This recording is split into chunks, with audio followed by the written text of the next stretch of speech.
things are a little bit different this year, as we're not in person. We're doing this virtually, but pandemic or not, I mean, people need jobs. They need work. They need to be able to take care of their families, and so that's why we thought it was important for us to be able to do this job fair again this year, and be able to connect you with some amazing employers. And I'm actually about to be joined by representatives from Amazon and AT&T, and they're going to tell us more about some of the jobs that they have available company-wide. And after that, we're going to have 3 workshops that are going to center around interview skills, tips for 55 and plus older workers, and resume tips. And again, a special thanks from AT&T and Amazon for joining me to take time out of their very busy schedule. I know that this is a very important for them, as they are huge employers here in the Metroplex. We're also going to hear from Elmer Kirkwood of Workforce Solutions and Jacqueline Brown, who will be leading our workshops. I also want to thank the opportunity to acknowledge that, again, during these unprecedented times, that our job market has changed and has definitely impacted workers everywhere. And it's something that I hear about every day, because families are trying to figure out how they're going to make it perhaps throughout the next year. I mean, I think that that people have to stop and think about how long it would take to just inoculate a country of 350 million people or so. We have to keep that in mind and realize that we have to make sacrifices perhaps for another year before we're able to get things back to normal. And who knows what normal is going to look like. But we still have to work. We still have to take care of our families. We need for people to be able to apply and get jobs during these unprecedented times that we live in. And so that's why we're putting together this workshop, where we're going to talk about resumes, and we're going to talk about how you can connect with people virtually, and how you can, again, be able to take care of your families during what is a very pressing time for each and every one of us. With that, I want to thank everyone again for joining us here today. And I am going to have a discussion with Linda Karam, and we are going to go ahead and start off with just some Q&A, Linda, if that's okay with you. Of course, sure. Thank you, Mark. Good. Absolutely. Well, it's great to see you, Linda. You know a little bit something about jobs, as you have worked for AT&T for a little while now. I think you're number 7 or so in seniority in the company worldwide. And so you've seen a lot of changes in the workplace over the years, and you understand how important it is for job seekers to be able to transition and pivot very quickly sometimes as workforces change. And so what sort of tips would you offer job seekers right now? I would think outside the box, number one. The way we do business today is completely different. For example, AT&T is not just a telephone company. We are a communications company. And thank you for the opportunity, number one. I got to review our website again. All of you thinking of jobs need to think of jobs in a completely different way. AT&T needs everything from custodians to people that are executives to we do business in 62 countries. We have employees in 62 different countries around the world. I've changed from being here 53 years, means you see things a lot differently. We work differently, and with a willingness maybe to go back to school, AT&T will pay for some of your schooling. And we do things a little differently nowadays, and being a willingness to learn. And being prepared for the next job coming along. Our website is very, very diverse. We have jobs for everyone of every quality, every skill set. We need everything. So I think that's, first of all, don't put us in a box. I'm going to show you that and tell you that in just a few minutes. Yeah. Okay. No, that makes a lot of sense. Are there any tips you can suggest about interviewing skills during a pandemic?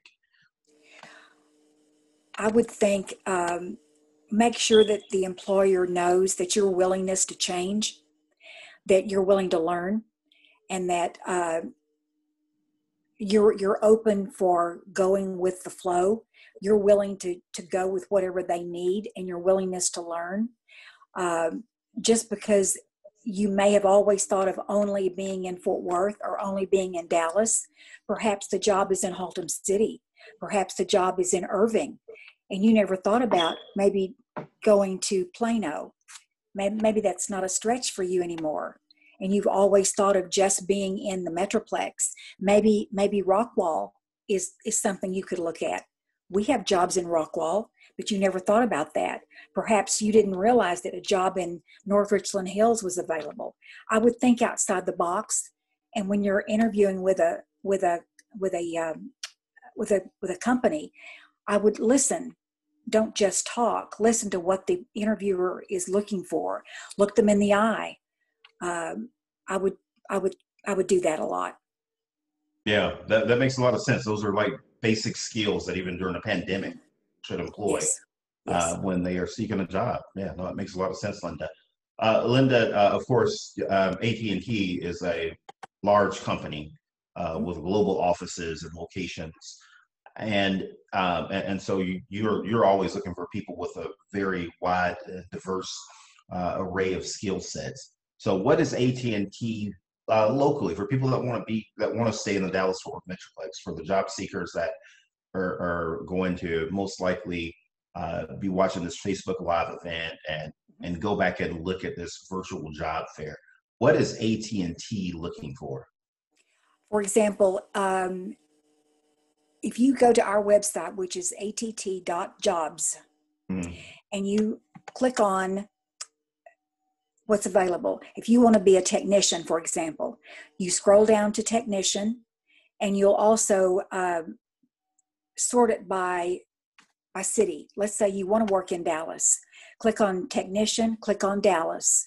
Or if you just want to click on Texas, it will bring up all of them. Today, currently, when I looked this morning, we have 5 technician jobs available in Dallas today. I looked at also, for another example, I clicked on business sales. We have 20 business sales jobs in the state of Texas available today. 9 of those are in Dallas. We have 409 retail sales jobs in Texas. We have today, I'll tell you, if I go on down, we have technology. We have 5 Plano jobs available right now in technology. You have to go to our website, click on what you're interested in, narrow the search by city, by state, and it will bring them all up to you. You can go on and fill out, submit, and that way you've already got your submission online. Also, go down below that and click on our other companies. Click on Warner Media. Warner Media is also our company. You can click on your interest, click on your city that you're interested in.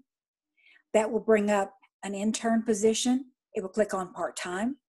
It will click on if you want to go to work for Cricket. That's another company of AT&T. Xander is another advertising department of ours. You have all these different companies at AT&T. If you'll just spend some time with our website, sort it by city, by state, by country, even if you want to, if you feel like you want to leave and go do something else, if you'll bring up all the CNN jobs that are there, depending on what your interest is. But we have jobs in Dallas today by technician. You have to spend some time with it. It's a very complex offering that we have, but it may say Lake Worth, for example, which is not far from Dallas. We have 2 technician jobs in Lake Worth. We have 2 in McKinney. We have 2 in Rockwall. We have 5 in Frisco. They're all right here available to you, which are not very far from Dallas. So I would look and expand your horizons there. You may live in Haltom City, but you're already traveling to Dallas to work. Maybe you need a job. It's close enough to you. Those aren't just a few miles away. That's what I would do. Yeah, no, it makes a lot of sense. So, one of the things during this pandemic that we're learning is that there are some people that are foregoing a 4-year education Uh-huh. for economic reasons. And even before the pandemic started, there were more and more Americans were deciding that they want to cast their net and not have to worry about going to college. Are the positions that you just talked about, are Mhm. they a wide variety of positions that require some college, no college, or college degrees, or are they going to be all college degree positions? Goodness no. A lot of those technician jobs don't require a college degree. Some of the technology jobs do not. We do the training ourselves. Some of the jobs you're going to click on, it'll tell you what is required. Some of it will require a college degree, some will not. Obviously, if you want to be a pilot, it's going to require some more training. But everything, we have cybersecurity. We had 3 cybersecurity jobs available. So you have to look on what the requirements are and submit. But a lot of the jobs have a certain amount of training that is required before we would hire you. But so many of them, we do all of it ourselves. So you need to look at it. We pay for college as well. The benefits here are outstanding. They really are. Some of it you might could go to school while we have you on the job. Um, I wouldn't be here 53 years if it wasn't a terrific place to work. Yeah, yeah, Believe me, I wow, wouldn't. I've yeah, gone to college here and they've paid for it. wow, So that's been a long time. So I would get your foot in the door, learn something here, and be a benefit to us and all of the customers that you interact with every day, and prove that we have something to give you and you have something to give us. yeah, And there's nothing that you can't do coming to work here. You could yeah, be anywhere at any time. yeah, yeah. No, that makes sense. Linda, what's the, and again, I know that AT&T is a very large company with, Mhm. locations and HQ2s and various, parts of the world for that matter, not just in the US. What's the average salary range for someone working at AT&T? Is there like an average median? I wouldn't even put a guess to that, Congressman. I really wouldn't.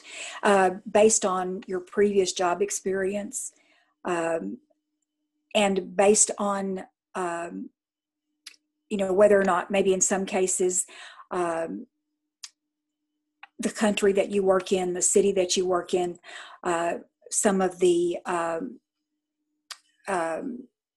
depending on the city, I guess perhaps the what it cost lifestyle there. Perhaps it may cost you more to work in New York than it would cost you to work in Dallas, vice versa. I wouldn't, depending on whether it's a management job or whether it is a craft job, would depend on the salary. I couldn't put a dollar figure to it. Yeah, yeah. And I Linda, really, I know that it's someone all had a, competitive. yeah, and that makes sense. Yeah, yeah, It that is makes a lot of competitive. sense. And someone had a question, and you may or may not be able to answer this. This may be something Uh-huh. more specific for your HR department. So if you can't answer it, don't we Mhm. understand. Mhm. But if someone has especially when we're younger, sometimes we make choices that we regret. If someone has made some choices that they have regret, and they're trying to be able to take care of their families and clean their act up, is there an opportunity available for them at AT&T? There are in certain situations, depending on what the offense was, depending on what they're trying to get a job doing, depending on what we're hiring for. Uh, we have been known to give people second chances, of course. Yeah, Of course. It depends on what they're applying for, what the mistake was. Uh, all those circumstances were taken into account. right, right. Mhm. What about for veterans? I know that someone had a Oh question my about goodness. veterans. Yes, we have thousands of veterans on our payroll. Thousands of veterans are on the payroll. We had a commitment to have 20,000 veterans on the payroll by 2020. Currently, today, we have over 13,000 on the payroll. Some of Wow. that is attrition. Some of that is maybe they decided to go do something else, but currently in 2019, we had over 13,000 veterans on the payroll. Now, some of that is self-identified, but we've had over 13,000 in 2019 self-identified as veterans. Yeah. Wow. Wow. That's great. That's a big number. Yeah. Well, and they are terrific leaders in our company. We couldn't do it without them. Yeah. Yeah. No, that makes a lot of sense. Well, Linda, thank you very much. I appreciate you taking these questions.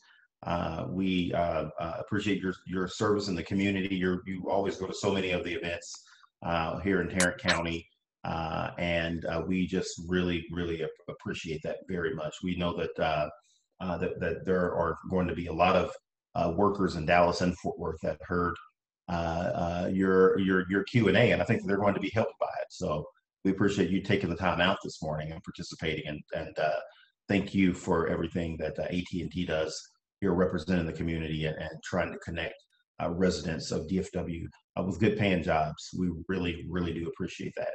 Thank you, Congressman. I hope they'll spend some time with our website, and we need good employees. Thank you. Good, absolutely. Well, Ann, I'm going to turn it back over to you. And again, just want to thank everyone from workforce, everyone from the employers that are participating today, everyone that's out there viewing and watching, everyone that asked questions. Thank you very much for those questions. I thought they were very useful and meaningful. And I hope the rest of the virtual job fair goes well. And maybe next year we'll see. Maybe we can be back in person again. And I'm turning it over to you. Thank you. Thank you very much, and thank you, Linda, very much for joining us this morning. We really appreciate that, a little bit of extra detail about some of the jobs at AT&T, and that's very helpful. AT&T is just one of the many companies that we will have listed on the Congressman's website as having jobs available here in the Metroplex.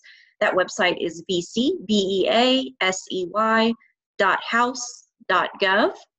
So you'll find all of the job listings there. And at this point, we would like to turn it over to Elma Kirkwood from Workforce Solutions, who will be giving us a workshop on interview skills to keep in mind when you're interviewing. Elma, thank you very much for joining us. All righty. Okay, good morning to everyone. Ann, can I share my screen real briefly?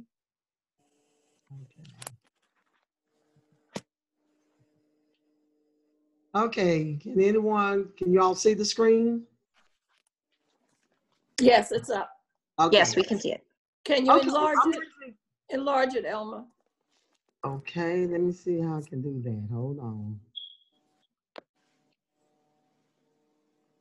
Let me see. That's okay. Let it go like that because you don't want to lose it. There you go. Okay. It wasn't all right. Hopefully you can see this. I'm going to be before you real brief and give you some little tips on how to do an interview, okay? And some of you all probably have heard these tips before. I'm just going to enhance them just a little so you can think about things. One of the things I would like for you to do is when you get ready to go on the interview, make sure that you get a good night's sleep. You want to be very attentive in the interview. You want to listen very carefully. Take your time before you answer the question. Think about the question. If you do not understand the question, then maybe ask them to repeat it or give you an example. You're going to hear a lot of different tips on interviewing. Excuse me. You want to make sure that you dress appropriate for the interview. All interviews do not consist of a three-piece suit.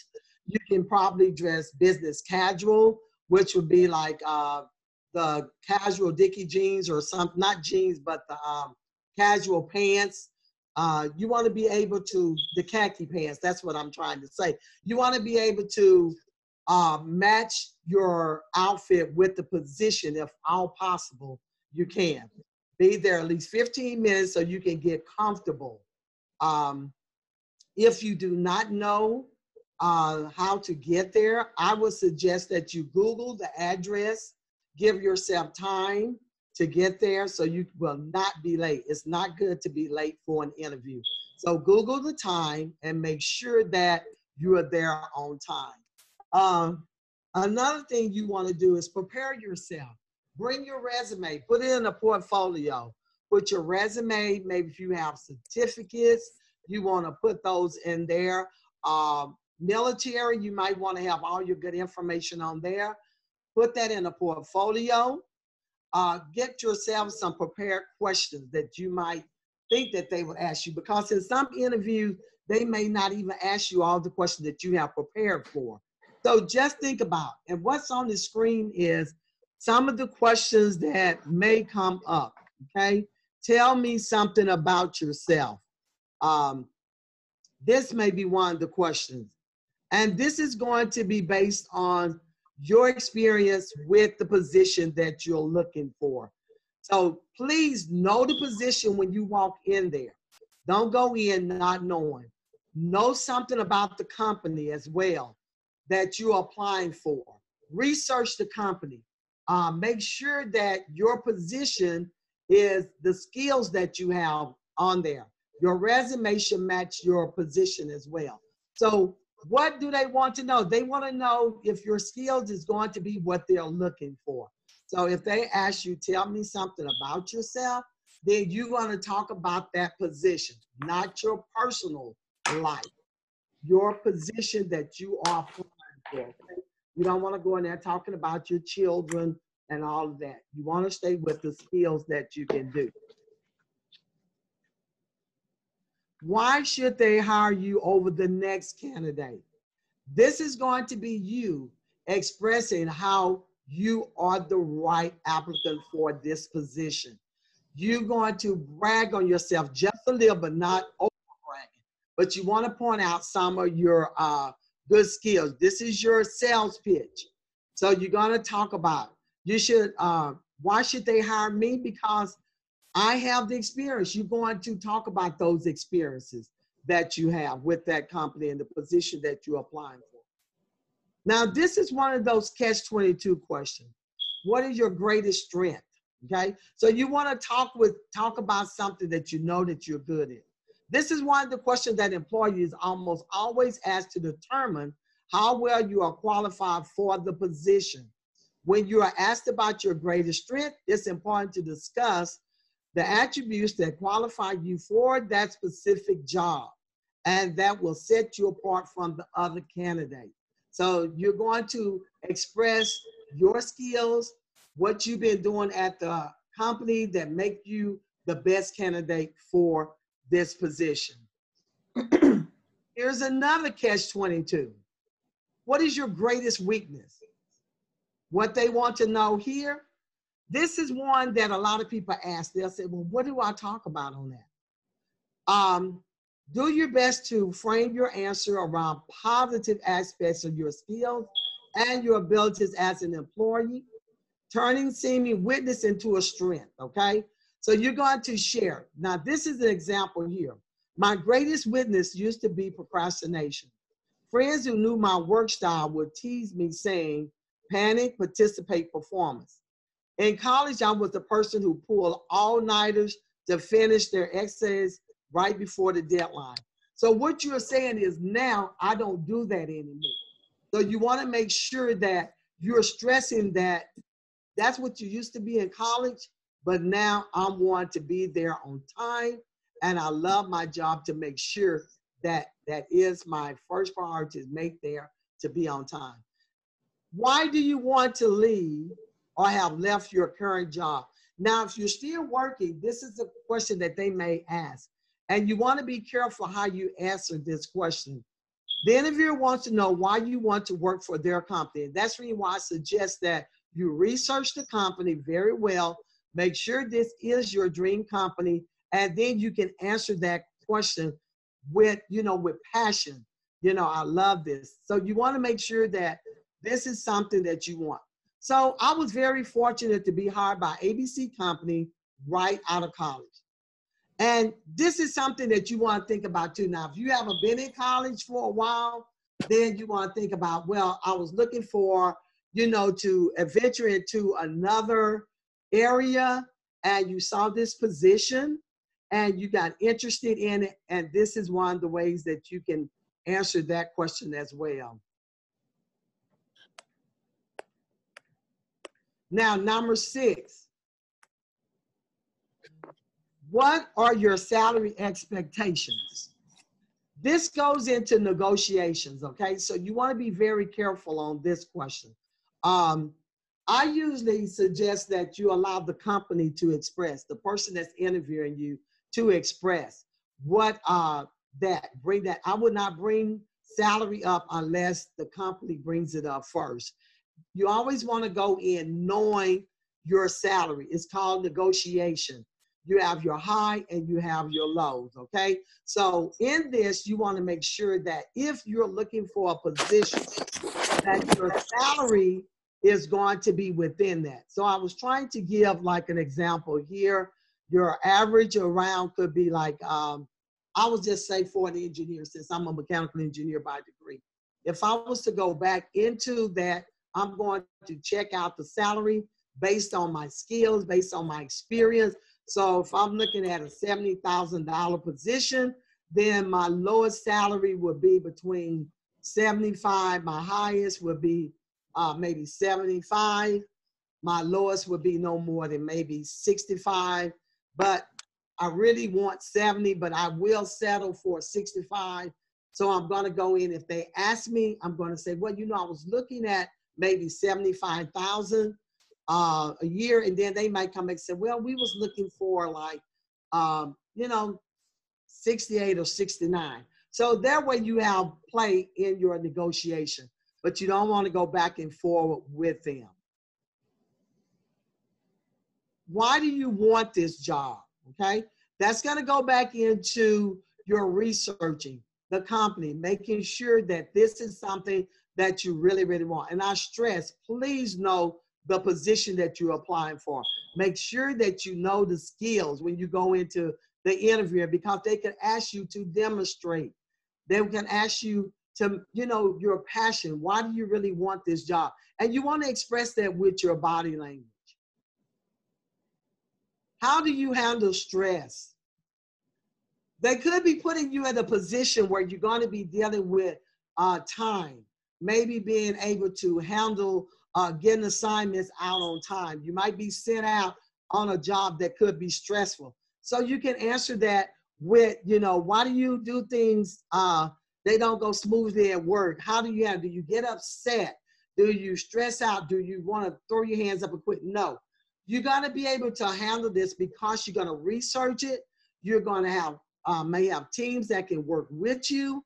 You want to be able to handle this stress like, hey, your life depends on it. So you will be able to handle that by researching, getting with someone that know how to deal with this, making sure everything is in line with your project, trying to be ahead, researching it, making sure everything is in line. I will stress that when it comes to pressure.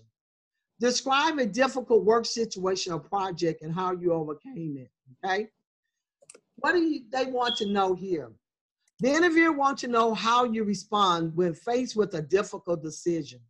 As with the question about stress, be prepared to share an example of what you did in a tough situation. It's important to share details to make the story believable and engaging, okay? So you can start off like this one. I think the most difficult situation I face as a whatever position that you're in is when I have to lay off staff. And this is sort of hard when you're doing this. And this is basically going to be maybe like a supervisor or in a manager's position because you hate to lay off people, you know. So you're going to tell them, it says either because they aren't doing their job properly or even worse, because sales are down. When I try to work with underperforming personnel to see if we can improve their efficiency. If not, then I hand them their pink slip and give them straightforward reason why they are being laid off. No one wants to be fired without an explanation. That is so true. When this happens, I keep my tone polite and avoid using too many you statements. I absolutely do not want to cast shame on them. And in this situation, it would be probably hard on some people to lay off people, especially when they have to. I've been through that situation being laid off, and it wasn't a nice thing, but they really laid us off in a nice way. I've been in that position, and I handled it pretty well when they gave me my pink slip years ago. So that's just an example of how you would do that. The last question, and there are going to be other questions that could come up in interviewing. What are your goals for the future? And this is going to be one that they're going to want to look past. And sometimes this question could be, where do you see yourself in 5 years, okay? You want to stay with the company. You want the company to feel like you're going to be with them. So you don't want to say answer like this, I'm going to take your position. That's not good. Or, you want to say, well, I really see myself growing with the company, or maybe going back to school to enhance my position as well. It's got to be pertaining to growth. So here it says, I'm someone who likes stability. My goal is to find a job that I can hold long-term with a local company, becoming a valued employee as I gradually advance to positioning of increasing authority and responsibility. I'm extremely interested in the telejob here at the First Financial Credit Union because of your internal training program. My long-term goal is to eventually become a branch manager after I've proven my competencies in customer service and team leadership. So what you're saying here, you're bringing in the company name, you're letting them know that you are really tending to stay with this company. Most companies want to hear that. So you want to make sure that you are doing that. Another little tip on, let me stop sharing that. Another little tip that you can look at when you're doing interviewing is to make sure that you're sitting up, that you're looking interested in there. You don't want to chew gum. You want to make sure that you're not chewing gum. If they offer you a drink, if you can handle the water or tea or whatever they offer you without being nervous and spilling the drink or anything like that, I would suggest that maybe not take the drink if they offer it. Stand up. If you have a pen in your hand, please don't hit it on the table or anything that will cause a distraction. Stay with your conversation. Talk with them. Stay with your conversation. Stay with your interviewer, with the interviewer. Answer the questions to your best of knowledge. If they ask you to demonstrate it with confidence, because it starts with you. You have the confidence that you are the person for this job. Yes, interviewing is going to be nerve-wracking because you never know what questions they're going to ask you. Just be prepared, have that confidence. Do not start comparing yourself with others that you may see. There are different types of interviewing. There could be one-on-one. It could be a panelist interview where there are more than one. There you focus on the question that they're asking you. Just relate with the interviewer. Talk to them. Get to know them. You may even ask them. Interviewing is a two-way situation as well. You're there to interview the interviewer as well as the interviewer is there to interview you. So those are just some little tips that I would throw out for you. Are there any questions or comments that you might want to add to this? So we did have one question wanting to know, do you suggest full business attire even when the interview is conducted over Zoom? Yes. I mean, it just depends on the position that you're applying for. If it's a warehouse-like, you might still want to dress up in the business casual. You want to make sure that you're looking appropriate. With Zoom, you still want to say, hey, I'm still in their office. I'm still in their face-to-face. So yes, I would suggest that you dress just like you're in front of the interviewer. And make sure your background is appropriate as well. and it's quiet and peaceful there. Thank you. And then one last question. We had some folks who wanted to know if they could get a copy of this presentation. Would it be possible, perhaps if you could send it to our office and then we can send it out to the attendees? Yes, if you send me your email, Ann, and I can send you a copy of that. Perfect. Thank you very much, Ms. Kirkwood. Thank you. All right, and now we are going to move on to Ms. Jacqueline Brown, who's going to give us a presentation on job opportunities for mature workers. Good morning, everyone, and thank you for joining us today.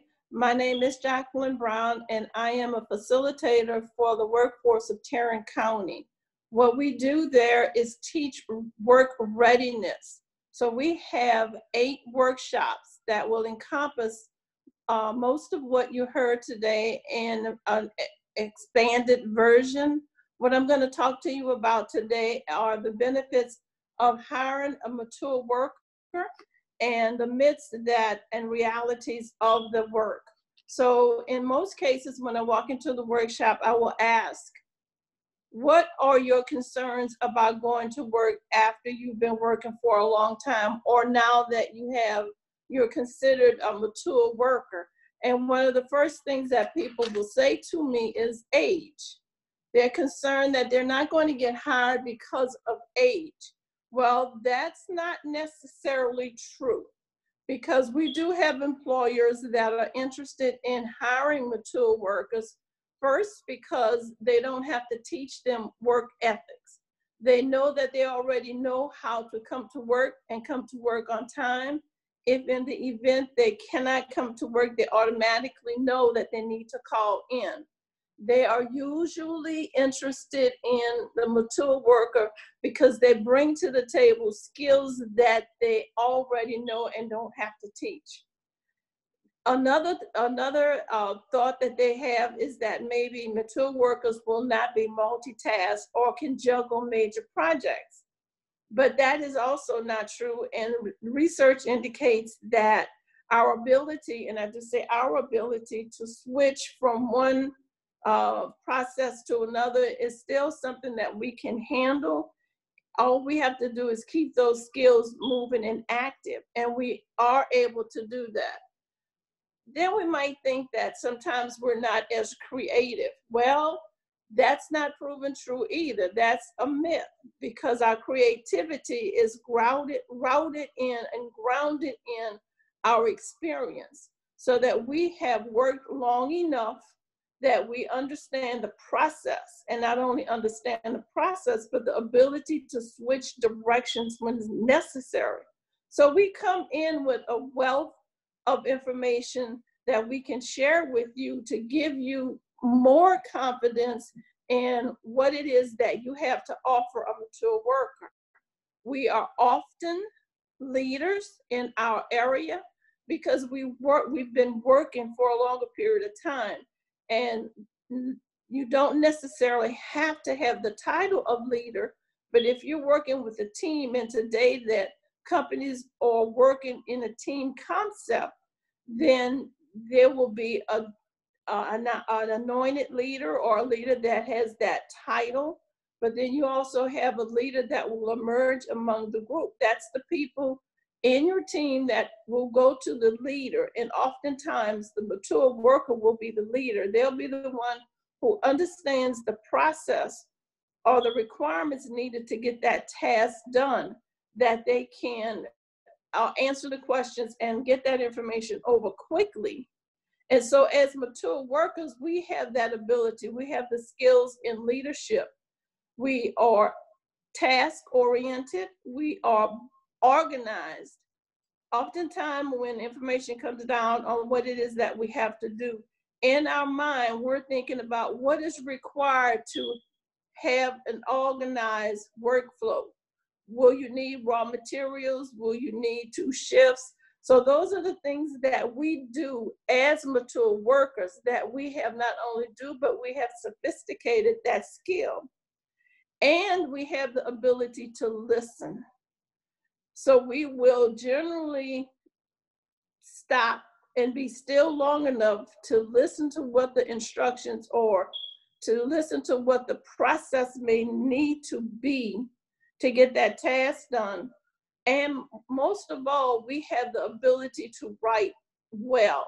We have writing skills and we have problem solving skills. So these are some of the concepts that you might want to jot down on your paper so that when you go into an interview with an employer, or if you're doing a virtual interview, these are some of the information that you can bring to the table, that you have these skills, because you're going to need to prove to them that I may be mature, but I still have the skills that you need, and my skills are current.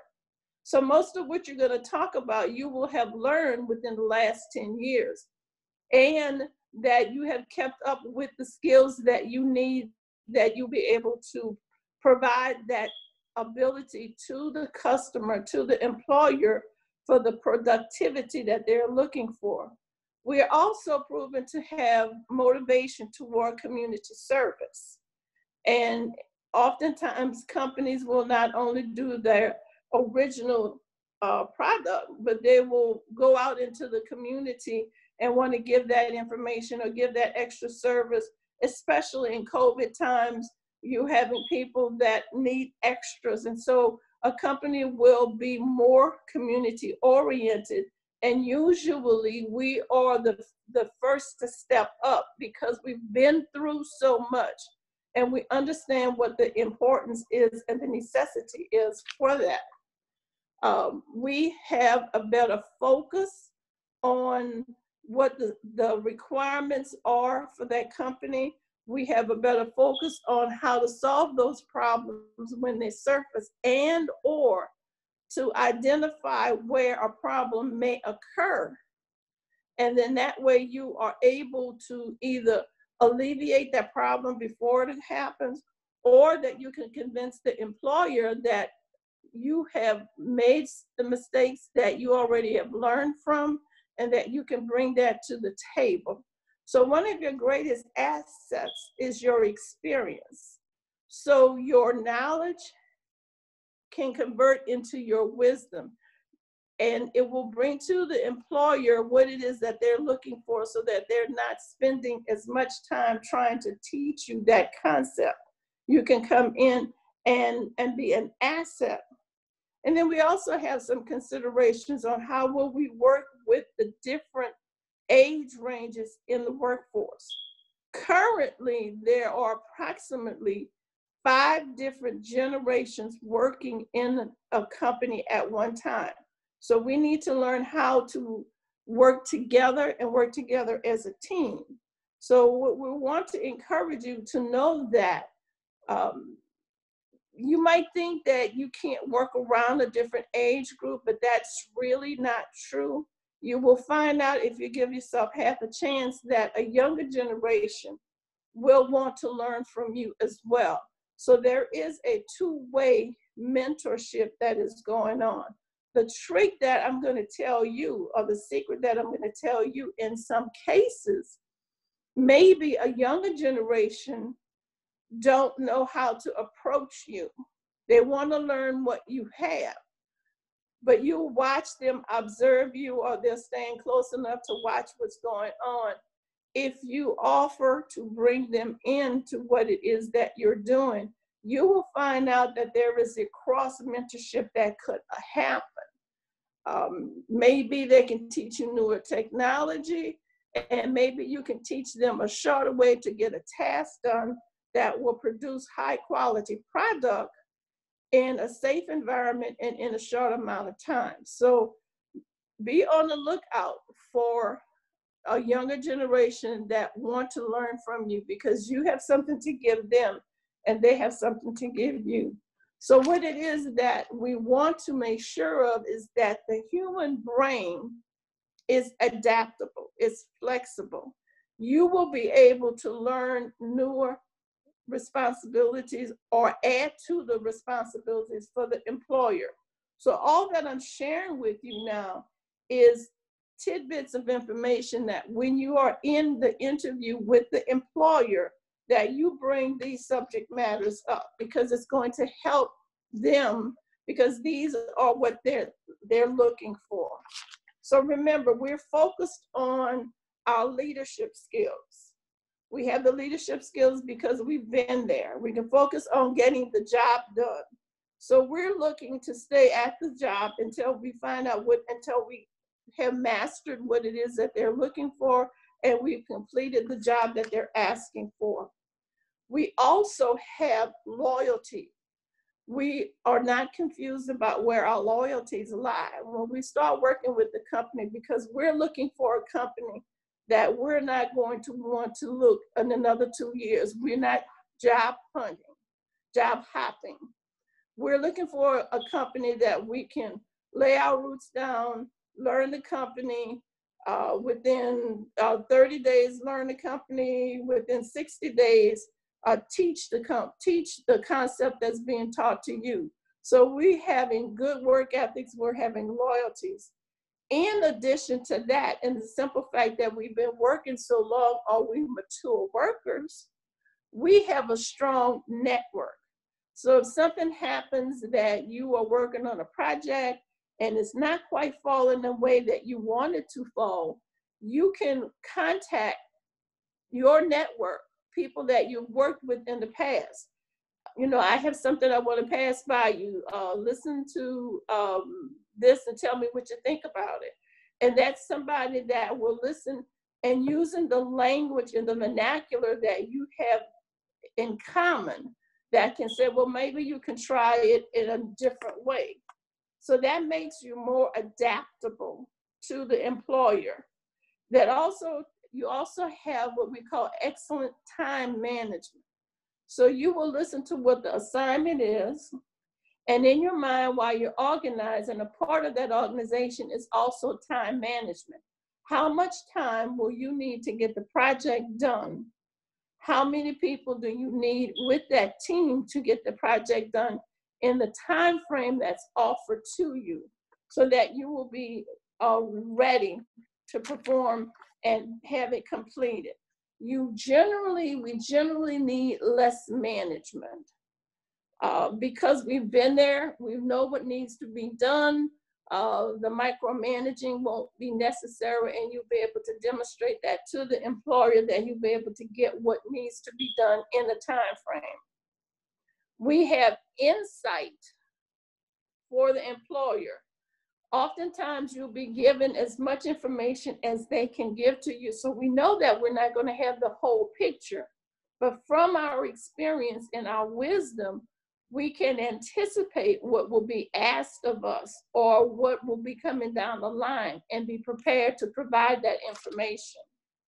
So you're able to multitask and cross-train, and you have a value for that because you've already probably been through that with some of the companies that you've been working with. These are just some of the tips that I can offer to you at the Workforce Solutions.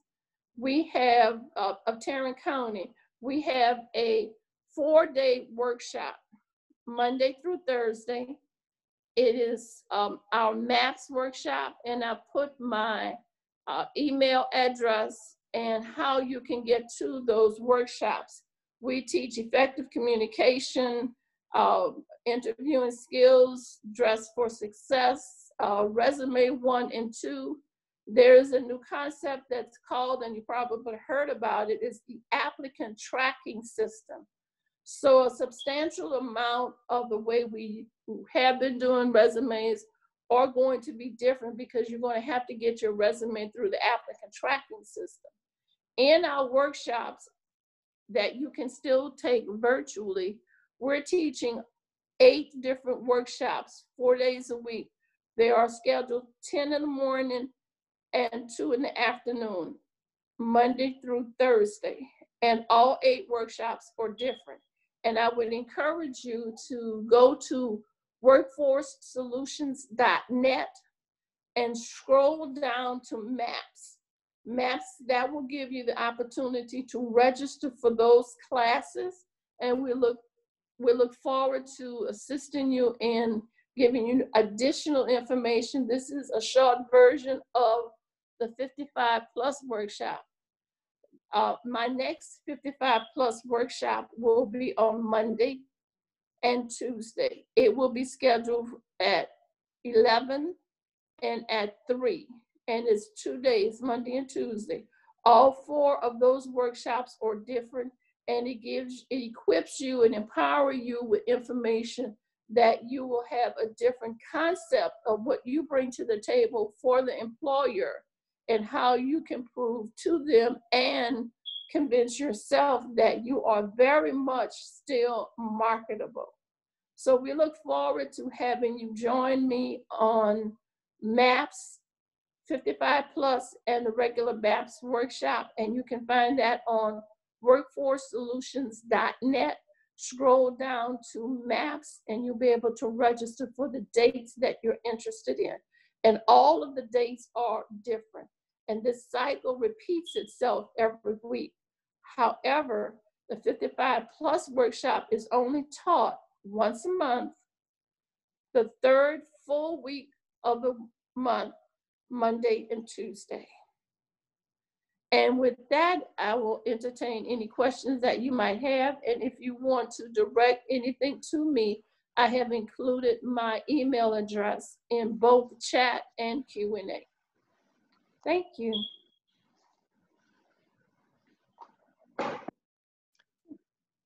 Ms. Brown, there was one question regarding do potential employers assume that mature workers have more underlying health conditions, and how do you overcome that assumption?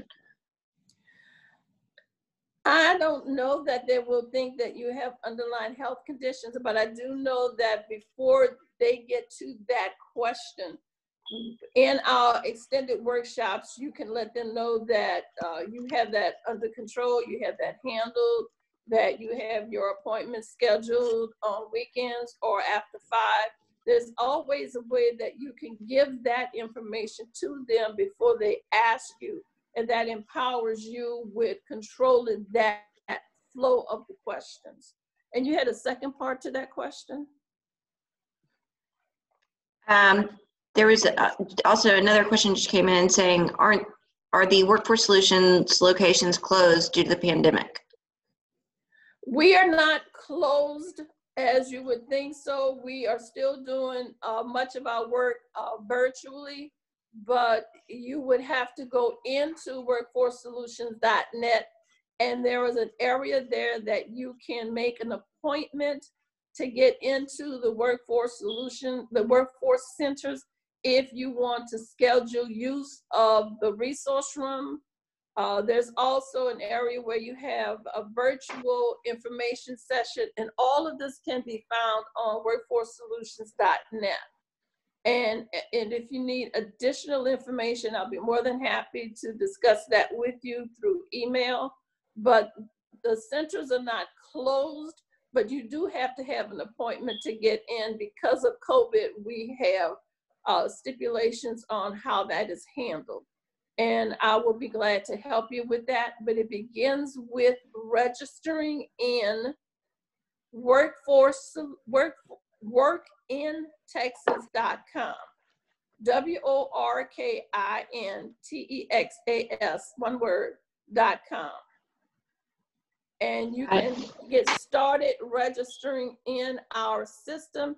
And once you do that, it will make it available to you to see the jobs that are registered, that are in our system.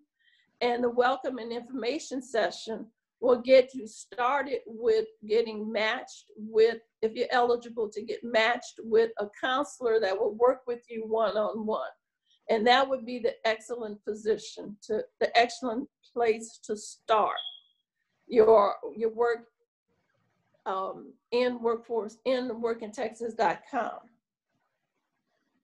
Perfect. Thank you very much. And Ms. Brown's email and the website is listed in the chat if anybody needs that. And so you can follow up with Ms. Brown there with any further questions about the workshops, and also register at workintexas.com. I did see I did see Oh, another sorry, I didn't. question come. I did see another question come through, but it went away quickly. Wasn't there another question? I think she said she registered. The only ones I got rid of were the ones that were answered. Okay, I think one came up while we were talking that said that she registered and worked in Texas, but it got disconnected. If you direct that to my email, I will certainly be sure that I get back with you and direct your concerns to the appropriate person so that we can get your work in Texas reactivated.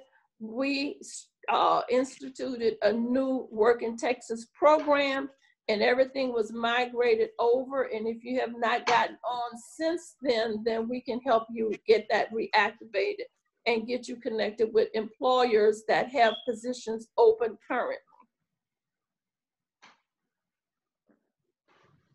Thank you very much. And with that, thank you very much, Ms. Brown. We appreciate your being a part of this today and giving so much great information to everyone on the Zoom.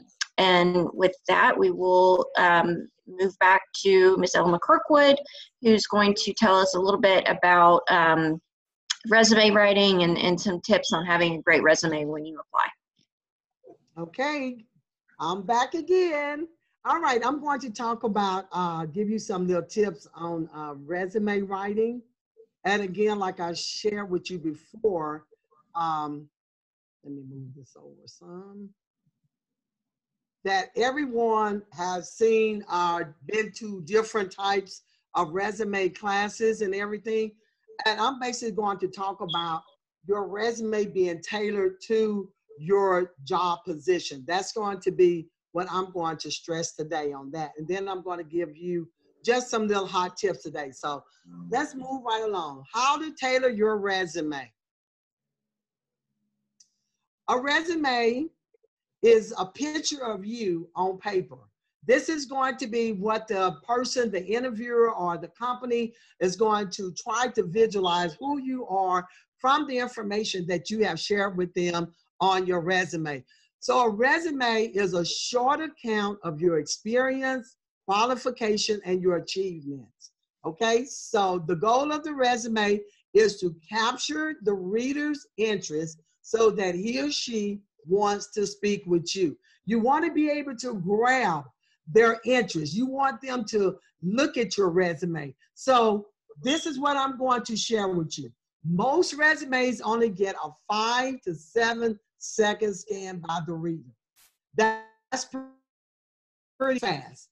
The resume must have enough impact to grab the attention of the prospective employer. What's next and what I need to know? First of all, you want to make sure that you know the position that you're seeking. Please don't go in and put on your resume, I am seeking a position to do anything. There is not a position named anything. Every job posting has a job title.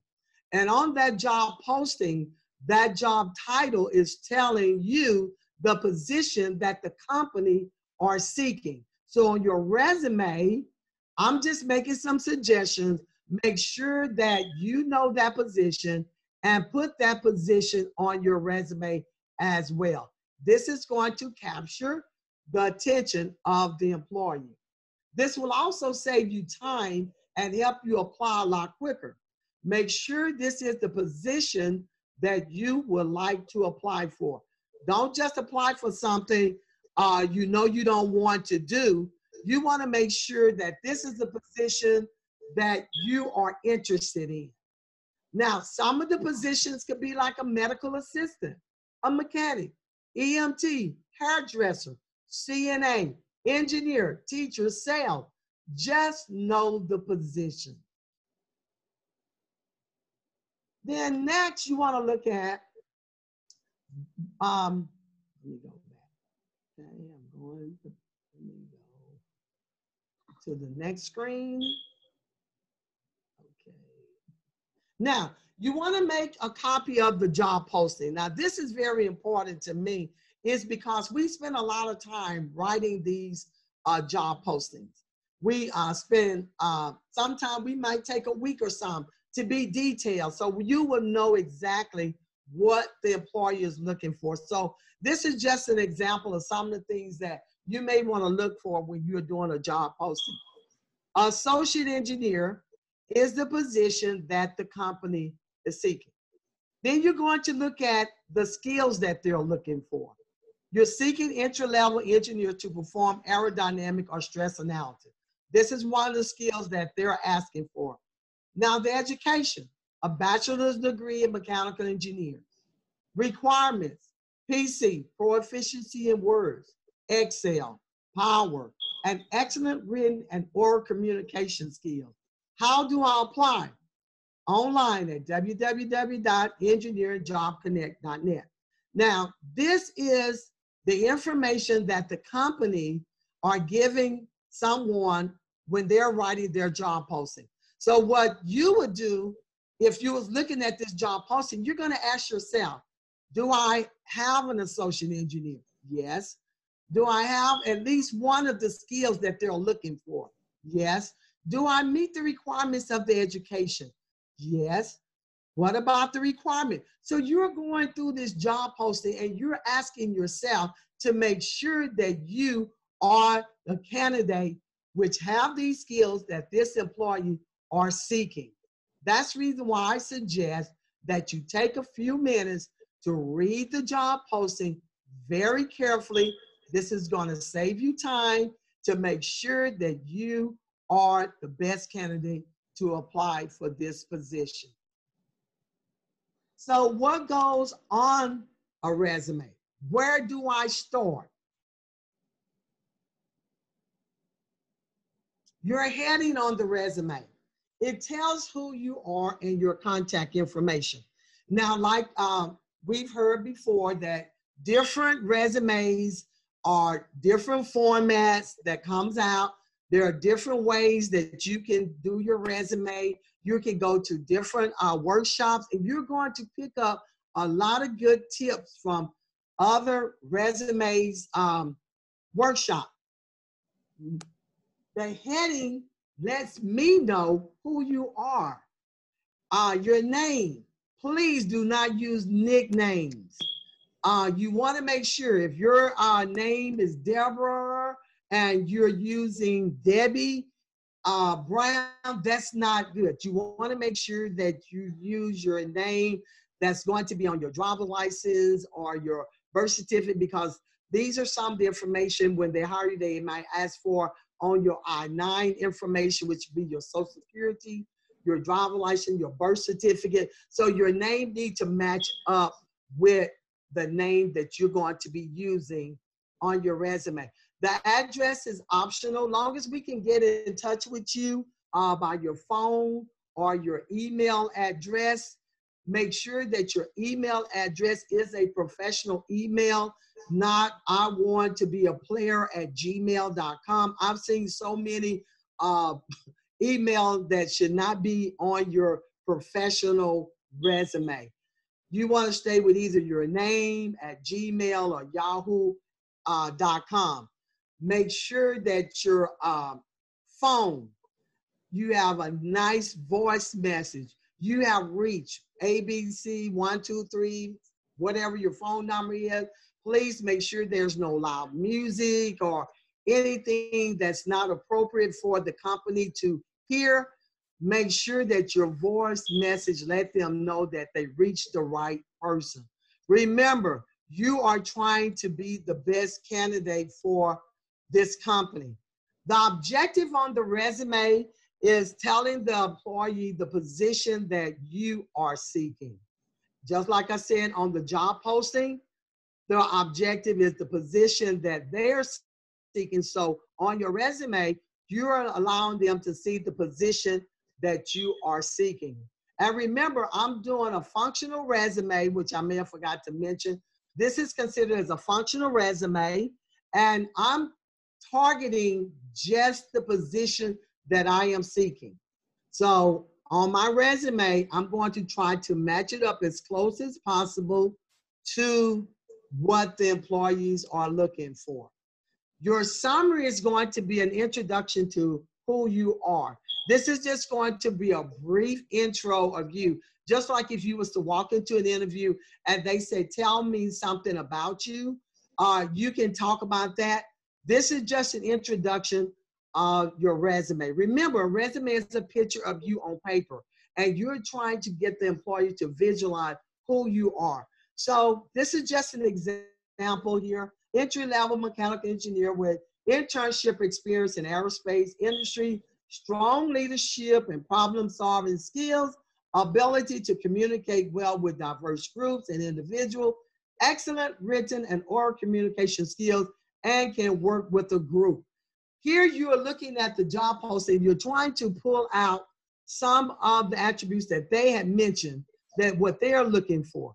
If they're looking for strong leadership, they're looking for someone that can communicate well. You want to be able to add those into your summary to give them just a little tidbit about you so that they can know that you read their job posting as well. Your skills. The skills tell the employer what you can do. Again, read your job posting, see what skills that they're looking for in your job posting, and then again, match those skills on your resume. You work effectively within a team, you improve video, you prioritize, you save the company. Numbers always look good on your resume too. You want to make sure that you're answering the question that they're asking on the job posting as well into your skills. If you haven't been working there, you want to stay in past tense. If you're still working at the company, it's going to be in your present tense. Your work experience. You're going to start with your last job first. Most companies go back at least 5 to 10 years. Your education is going to start with your last year of school, and you do not show your year of graduation on your resume. And this goes back into sort of like age discrimination in a way, because they can take your year of graduation and try to subtract it from this year and try to get a ballpark figure of your age. So I'm just suggesting to leave your year of graduation off of your resume. That's just me suggesting that. What does the employer want? Keep the company customers happy. What can you do for the company? How can you improve my operation? Can you make the company money? Save the company money? You have to think like you are a company when you're also looking for work. And to me, you're self-employed when you don't have a job, so you're trying to go out there and advertise your skills, your position, because there is a job out there with your name on it. But you have to prepare for the position and that career. So first of all, you want to write the resume to attract the interest of the employer. Read the job posting. I'm going to stress that. Make sure you market the skills that are required. Read the job posting and tailor your resume. Use enough information to get you the job. The resume must not only show the skills you have, it must demonstrate your success. And again, Jacqueline had already mentioned the MAPS workshops that they have at the different centers. This is just the information, what it stands for. Measurement and meaning, aptitude and altitude, purpose and pattern, sources and success. Again, she gave you information on how you can go in. And this is how you can also look at us. Connect with us on social media. We have Twitter, Instagram, Facebook, LinkedIn, YouTube, text alert. We have so many different ways that you can connect with us at the Workforce Solutions for Tarrant County.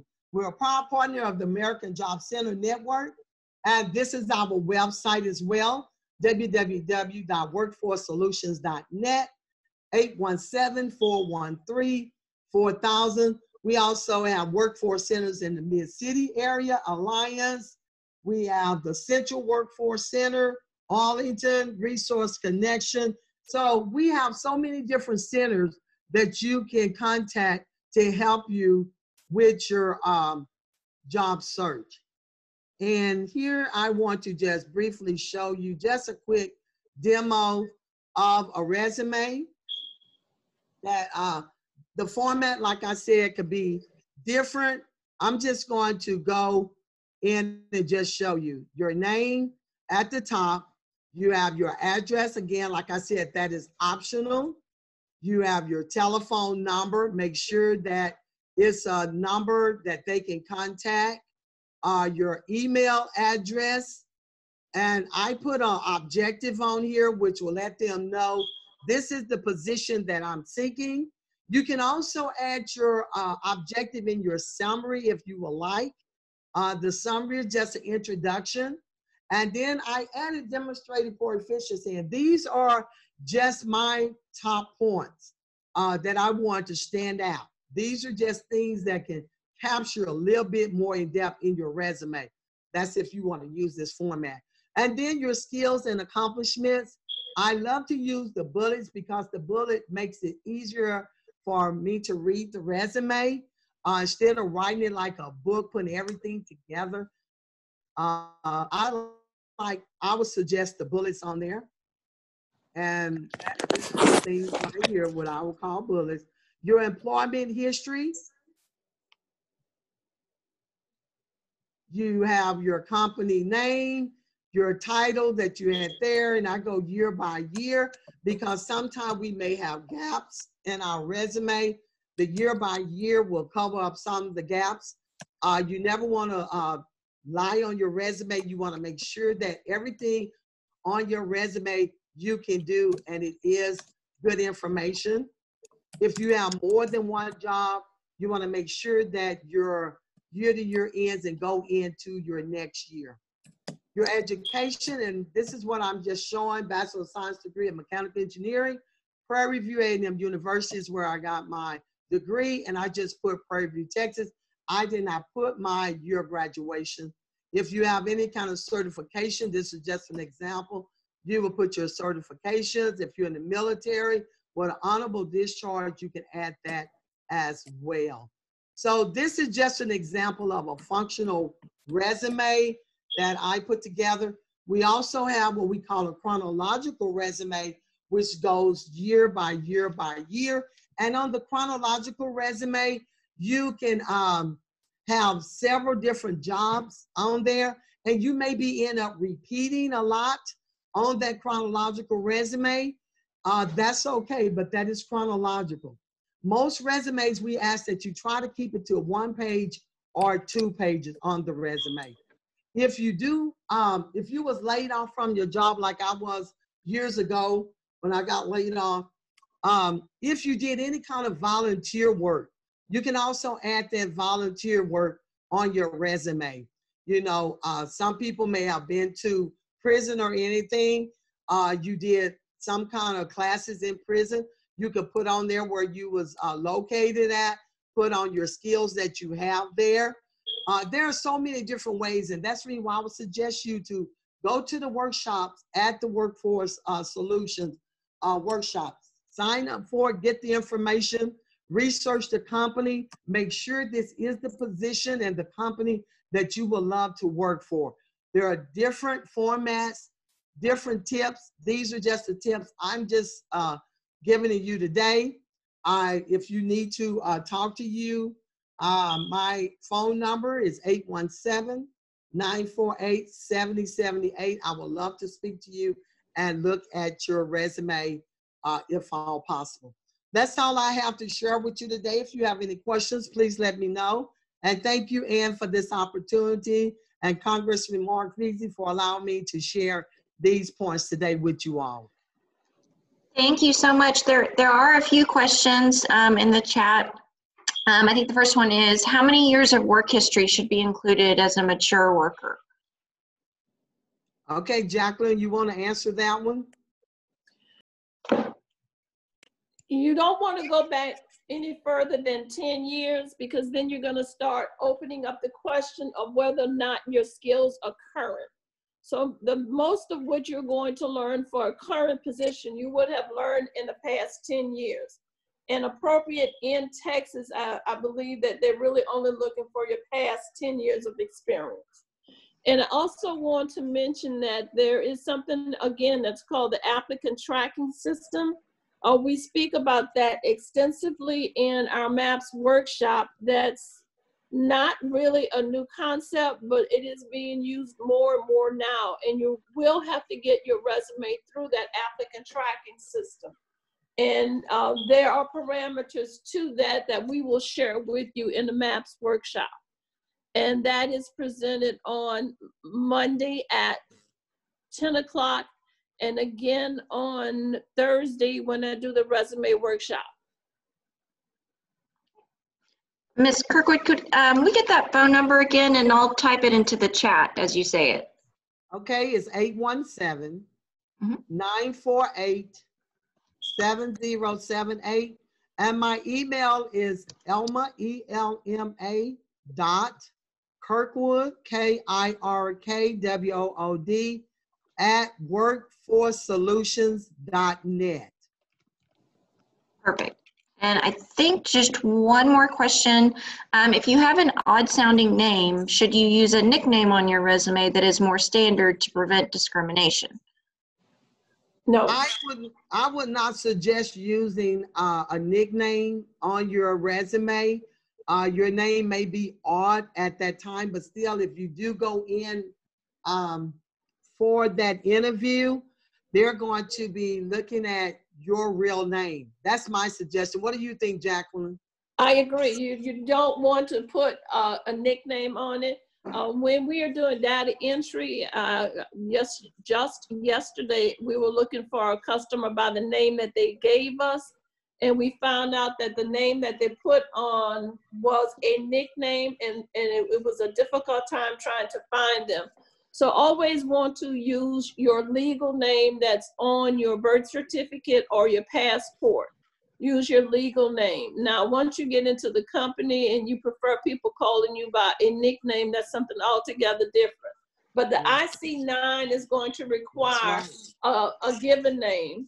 So use your given name. And it will be a joy for you to teach them how to spell your odd name and how to pronounce it, because that is who you are. So don't have a problem with that, not at all. Well, wonderful. Thank you both very much, Ms. Kirkwood and Ms. Brown. That was very educational for me, so I'm sure it was with many others as well. Thank you so much for joining us today, and we just really appreciate your efforts to help people in finding a new position, and how available everyone at Workforce Solution is for to help the community with those issues. So thank you very much for joining us today. You're most welcome. And for everyone who attended, the contact info is in the chat for right now for the next few minutes. And we will send out those presentations to anyone who is registered. But if for some reason you're in the chat and you weren't registered, just shoot an email to me or Julian, who's listed there, and we will get that to you. So thank you very much. Thank you, and I hope everyone has a wonderful day. Thank you very much for inviting me. I appreciate it. No, thank you. All right, bye everyone. Thank you.